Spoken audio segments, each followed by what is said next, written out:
standing tall for independence. These Castellers are using a tradition to show solidarity ahead of Thursday's elections for Catalan's regional parliament. This time, many people will go out and vote, and I hope independence parties win with a majority of votes to work for a future republic. These parliamentary elections are the first time voters will return to the polls since a referendum on independence on October the 1st.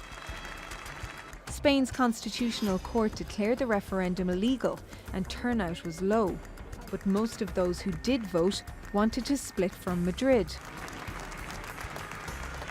That vote created political turmoil and deeply impacted Catalonia's economy. The number of visitors to the region has fallen by nearly 5%. Almost 3,000 companies have moved their headquarters out of the region, and in November, Catalonia experienced its largest monthly increase in unemployment since the crushing recession of 2009. There's also the question of whether Catalonia would join the European Union if the region did become independent. This month, 45,000 people gathered in Brussels to oppose what they say is the EU siding with Madrid. It was also a show of support for former Catalan leader Carles Puigdemont. He and 4 of his former ministers travelled to Brussels to avoid arrest at home. They face charges of sedition and misuse of public funds in Spain after declaring Catalonia independent after October's referendum result. Is there any place in the world that holds demonstrations like this to support criminals? No. Maybe we are not criminals. Maybe we are Democrats. And so there is an opportunity for Europe with what is happening in Catalonia.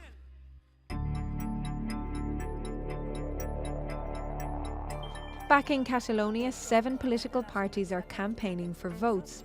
Candidates who aren't jailed and haven't left the country lined up ahead of a televised debate.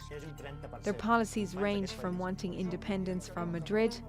The Spanish state is allergic to democracy. It is so allergic to us practicing democracy, as we are now or did on October 1st, that it completely alters the rules of the game. To wanting things to stay the same. You all should be in the opposition and give way to a democratic government that is concerned with real problems faced by Catalans, that concentrates on prioritizing the needs of the majority of people, which is not independence. The Spanish Prime Minister was the person who dissolved the Catalan Parliament, imposed direct rule on the region, and called for these snap elections. And he's confident they will lead to unity. Yo quiero comenzar esta intervención diciendo que debéis sentiros orgullosos lo que estáis defendiendo en esta campaña electoral. Todos los que defendemos la democracia, la Constitución y la ley somos garantes y somos representantes del lado bueno de esta historia, que lo hay. Thursday's vote is expected to draw a record turnout, but with polls pointing towards a dead heat between the main pro-independence party and those who want to stay with Madrid, will it resolve the crisis or prolong it? Vanessa Keneally, The Newsmakers. Well, to discuss this, I'm joined from Barcelona by Adri Alsina. He's the international press officer for the pro-independence Catalan National Assembly. And in London, we have political analyst Javier Farge. Gentlemen, thank you very much for joining us on the Newsmakers. Javier, let me ask you about this vote. The leaders who had the support of the street in October in the independence vote, even though Madrid didn't recognize it, those who had the street are either in exile or in jail. Doesn't that take the shine off these elections, and people might question whether they are fully representative or free and fair? It is pretty obvious that the decision to put them in prison was a political decision. There might be some kind of a varnish of legality, but it was a political decision. However, and we have to be very clear about this, and maybe our colleague in Barcelona may disagree with this, is that the majority of people in Catalonia did not vote in 2015 for parties that support independence. And in the October illegal referendum, or unaccepted referendum, if you want to use that word, the majority of people did not turn up to vote.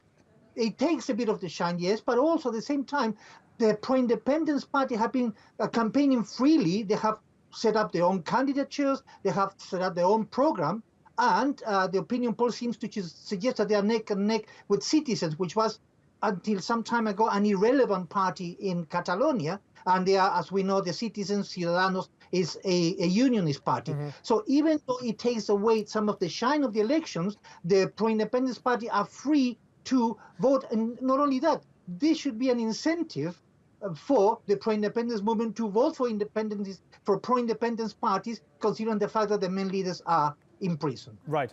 Adria, are these elections more representative and a more accurate representation of what people feel really in Catalonia rather than the October election?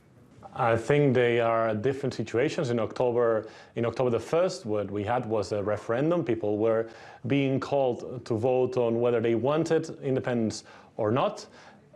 We had a 43% turnout, but it's true that 700,000 people could not vote, or their vote could not be counted. So we don't really know exactly what the turnout would have been if all those votes could have been counted, and especially if over 1,000 voters hadn't been beaten up when they were trying to cast their ballot.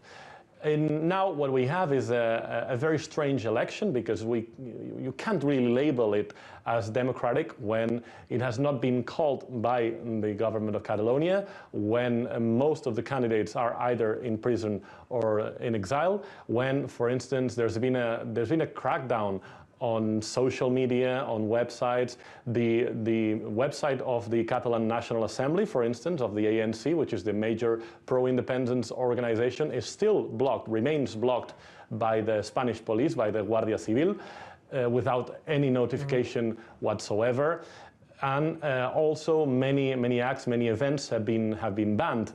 Also, the Catalan National Assembly has been banned from campaigning in the streets, whereas Ciudadanos, the party that supports Spain, that supports the government of Spain, the government of Spain's strategy, has been able to campaign freely on the major squares and streets of Catalonia. About that. Okay. Not everybody has been able to do that. So Javier, when you say Ciudadanos are sort of pushing this anti-separatism or anti-independence revolt, pro-unity revolt, what Adria is saying is that is not coming from the ground up. Rather, the government is making it easy for them to do well and to create that impression. What do you think?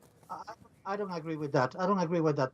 If the pro-independence party, the main pro-independence party, believe that this is not a democratic election, why are they taking part? It reminds me Venezuela, when the opposition takes part, and then when they lose, they say, well, actually, it's not our fault, it's the government's fault. It's very similar. If it's not a democratic process, why are they taking part?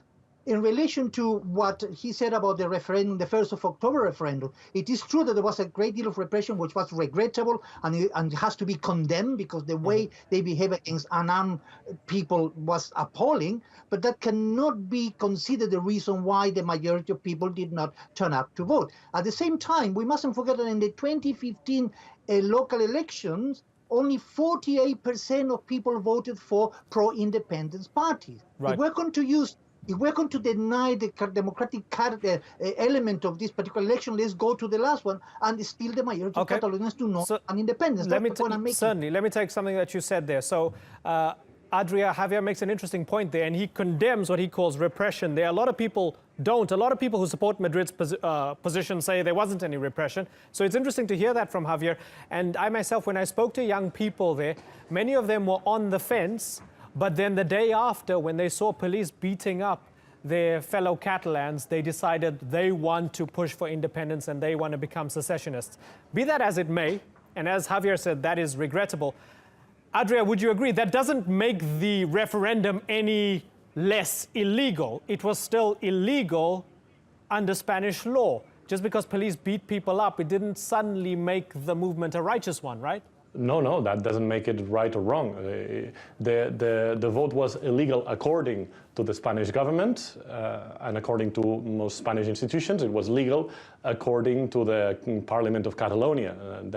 It depends on what institution you believe the most. But that's another matter. I just wanted to clarify. I never said I didn't think the elections were democratic. I said they weren't fully democratic, or you wouldn't be able to label them as fully democratic. I never said we would not recognize the result. But are they democratic enough for you to take part in? We have always recognized.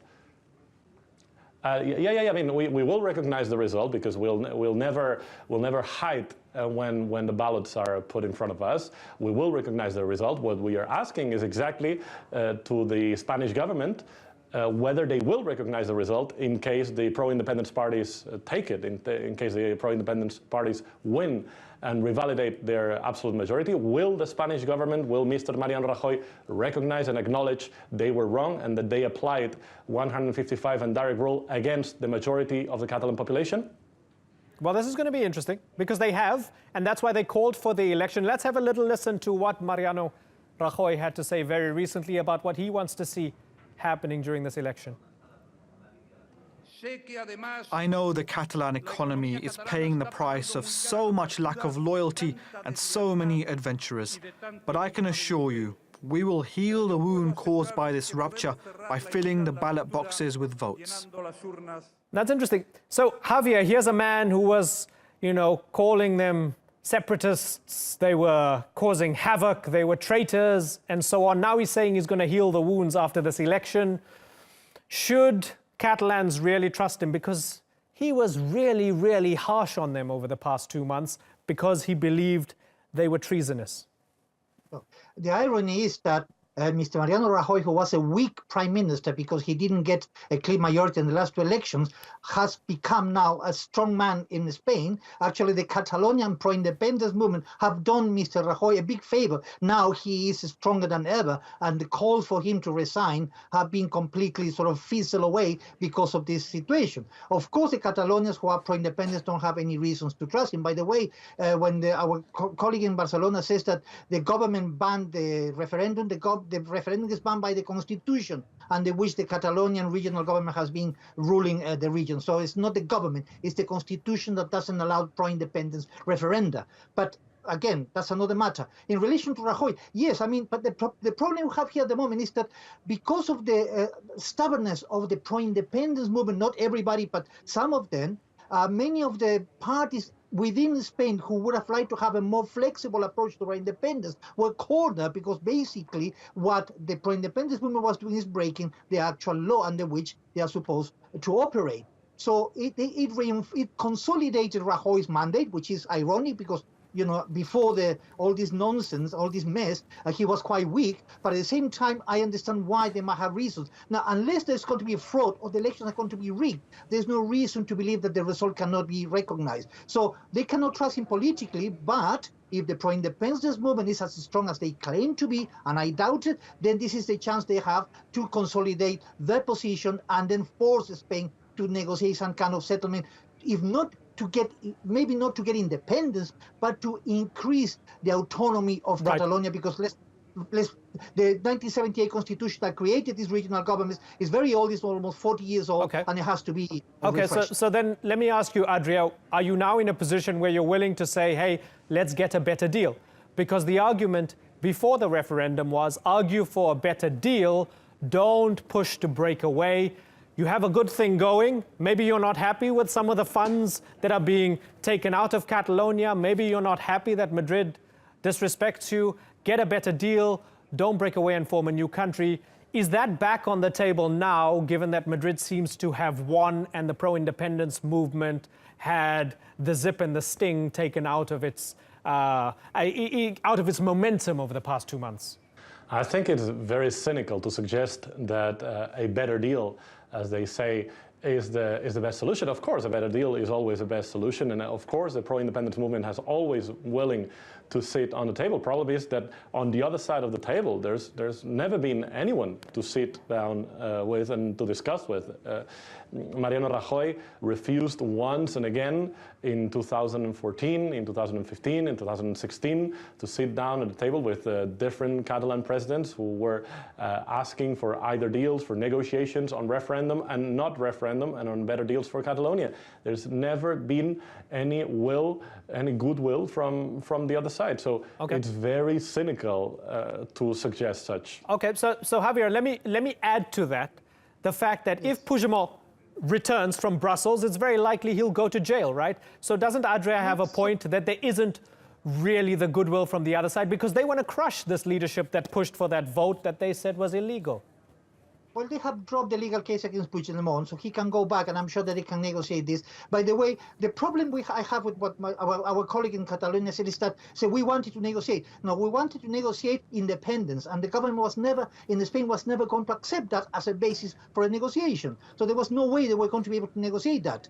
They couldn't do that because in order for a referendum on independence to take place, there has to be a reform of the Spanish, of the 1978 Spanish Constitution, reform approved by the majority of Congress in Spain to be able to go ahead with this. So it was impossible for the government in Spain, whether it's Rajoy or Zapatero, whoever, to negotiate with the pro-independence movement when the basic condition for them was to negotiate independence, which is something that they were never going to accept. So it was very difficult for the government in Spain to negotiate under those conditions.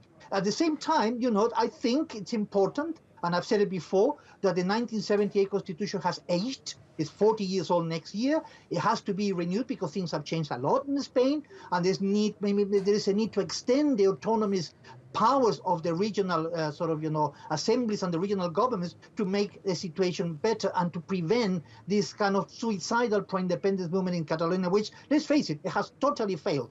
I don't think Puigdemont will go to prison. I think the government will have to show some kind of flexibility to prevent a crisis from becoming worse, and some negotiation to extend these regional powers might be the best solution, and reform the 1978 Constitution, which has aged, to make it more adaptable to the modern times that Spain is living at the moment. Adria, looking at how it might work if the election goes your way, as far as I understand, secessionist winners would need the backing of the CUP.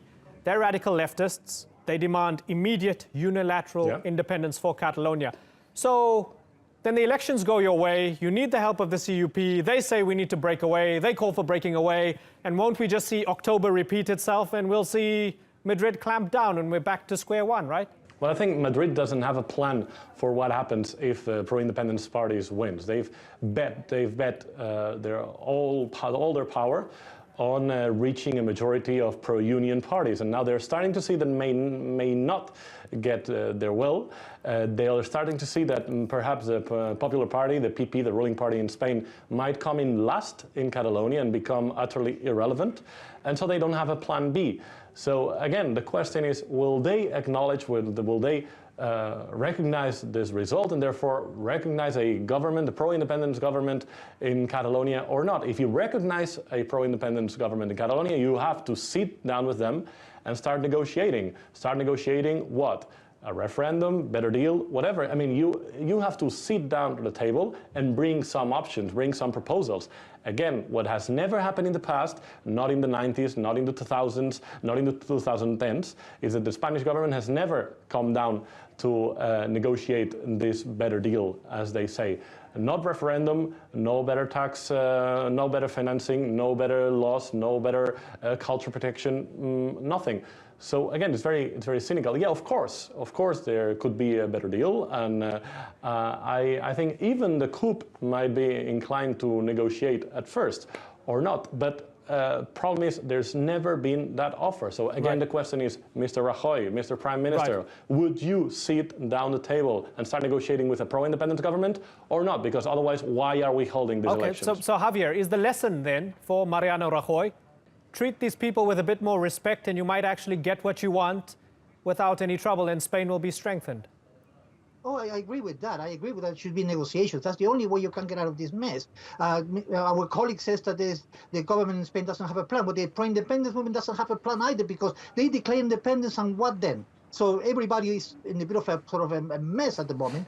And in a way, maybe the fact that there isn't a plan is a blessing in disguise, because you can start negotiating from the scratch. Now, there's going to be a reform of the 1978 Constitution. I think any negotiation will have to go through some kind of reform of this old 40-year-old constitution. Okay. And of course, I agree with you. Rajoy has to start treating the pro-independence movement with more respect, because not everybody is a radical who wants to bring down the government in Spain. They have genuine sort of concerns about their own identity in Catalonia. Okay, gentlemen, I've got to move on, but it's been a pleasure talking to both of you. I thank you both for joining us here on the Newsmakers, Javier Farge and Adria Alsina.